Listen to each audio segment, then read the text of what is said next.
Hello everyone, this is Shivani Singh from Sanskar Global School. Today we are here to discuss Economics Chapter 2, that is Sector of Indian Economy for class 10th. The very first thing we should know is what are economic activities. Economic activities are the activities which are undertaken to earn money or generate income. That can be, example can be a doctor, engineer, cobbler, etc. And you have already seen in your class 9 that division of sector is on three bases. That are the three types of activity: the primary sector or the agricultural sector, the secondary sector or the manufacturing sector, the tertiary or the service sector. So first of all we will have an example to understand this. The example is of a biscuit or cookie that on a daily basis you have it in your snacks. So there are thousands of activities taking place. We cannot have a count on them. That means only some activities we can have a count on them. That means only little bit of activities we can study. So here we are going to see the final goods and services. We only check the final goods and services. We do not think about the sectors involved in that particular item. See, biscuit, it comes, where from it comes, what from it is made. It's not our question. Our question is only that it should be tasty and it should be very good in its appearance. How it is baked, what makes it tasty. These types of question doesn't come in our mind when we are going to buy the biscuits. Final good is biscuit, and services involved are high quality taste and attractive packaging and appearance. This is the thing we notice. We means the consumers. So what is the story behind the biscuit?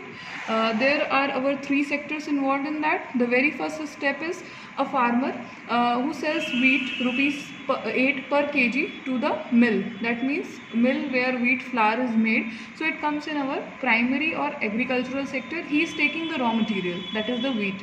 The second step is the wheat is grinded to wheat flour, and they sell it to the biscuit company at rupees 10 per kg, and this comes under the secondary or manufacturing sector. The biscuit company uses flour, sugar, oil or additional edible items to make 4 packets of biscuit. This also comes in the secondary sector only, or the manufacturing sector. The fourth step is biscuit in market is advertised. This comes under the tertiary or service sector, because no goods are produced in the tertiary or service sector, only services are provided. Hence final goods reach the consumer, that means us. The next topic is GDP, that is gross domestic product. Gross domestic product can be easily understood as the total sum of primary, secondary and tertiary sectors. More the GDP, more bigger the economy of the country is. This is very logical. The value of final goods and services produced during a particular year gives the GDP of a country. If you just don't understand this particular standard definition, then you can also write the total sum of primary, secondary and the tertiary good is considered as the GDP of particular country. Now there are some historical changes seen in the sectors. Initially people were involved in the primary activities, then they followed the secondary activities. After that they followed the tertiary activities. So why this shift is seen? Because primary, because India is basically a agrarian country and people were involved in the agricultural activities. After that there were industries set up like food processing industry, equipment making industry, textile making industries. These rose and people were attracted towards these. After that most recent services like banking, health and education etc. developed a lot, and people were attracted towards it because they were providing a lot of employment, and just to provide services it was less time taking and less exhausting also. You people are not supposed to learn the data. Data are just given for the understanding purpose. Contribution in GDP 1973 to 1974, primary sector contributed the most. But what happened in 2013 to 14, tertiary sector has contributed the maximum to the GDP. So why do we notice a shift? The first point, the initial was the primary sector, then development of agriculture and industry leads to the development of services such as transport, trade, storage etc. The greater the development of primary and secondary sector, more would be the demand of services. That means if the primary sector will be developed, the secondary will be directly developed, and if the tertiary will and the secondary will be developed, then consequently the tertiary will also be developed. Now, where are most of the people employed? Data according to 73 to 74, 40% people were in the primary sector, 12% in the secondary, and 48% in the tertiary sector. Now the recent data of 2013 to 2014 suggests that only 12% of the people were involved in the primary sector and 21 in the secondary, and 67% of the people were involved in the tertiary sector. These huge changes are seen, and a drastic shift is seen in the sectors just to the suitability of the people. Where there will be more employment, people will be attracted towards that sector only. The next topic, that is unemployment. More people engaged in agriculture than the necessity. The case of disguised unemployment is basically witnessed in the agricultural sector. This kind of underemployment is hidden in contrast to someone who does not have a job and is clearly visible as unemployment. That means people will be seen as working, but they are not getting that enough amount of wages or salary. How to create employment? That is also known as human capital formation. By granting loans at lower interest, the people who are in the rural area, they always seek a loan which is at very low interest.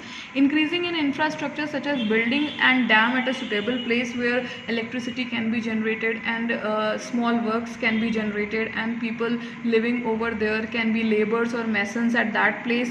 Increasing efficiency of transportation and storage. If more and more cold storage and godowns will be created, then there will be efficacy in the storage and transportation, leading to number of drivers and vehicles also. That will promote employment.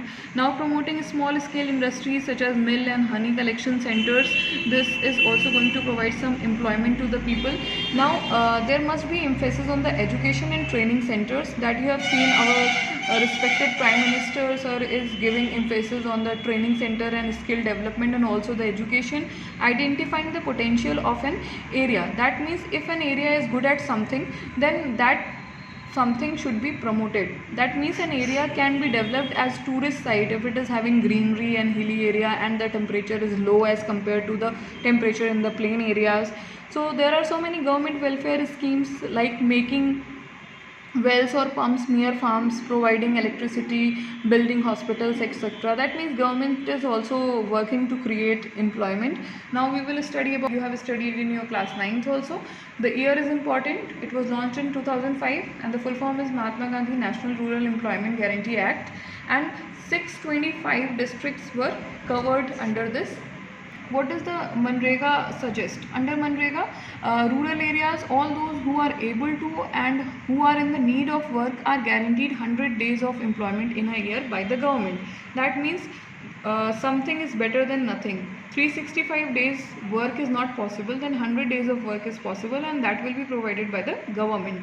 If the government fails in its duty to provide employment, it will give unemployment allowances to the people. That means if government is not providing work, it will provide money. Now what is the difference between the organized and unorganized sector? Organized, if you come across this word organized, that means it is the government sector, and if you come across the word unorganized, that means it is the private sector. So we are going to have a short difference between them. That means the organized sectors are government registered, the unorganized sectors are not government registered. Workers of organized sector are happy and they have job security, and workers of the unorganized sector, they are unhappy because they do not have any kind of job security, and working hours are fixed. That means 10 to 5, then they have to work for 10 to 5 only, and in private sector or in the unorganized sector they have to work a lot. And after that, organized, they get paid leaves, and in unorganized sector their salary is deducted for getting absent. And after that, examples: organized sector means government employees, banks, etc., government hospitals will come in this. And unorganized sector, home tutors, person working in small general stores. Now classification of economic activities into sector. They are basically two: public and private, on the basis of who owns the asset. That means the property belongs to which person or to which authority or to which sector is the basis of the division. Public sector, the government owns most of the assets, example post offices and railways, etc. And the private sector, ownership of assets and delivery of services is in the hands of the private individuals or companies. Best example is Reliance and the TISCO, Tata Iron and Steel Company. And thank you.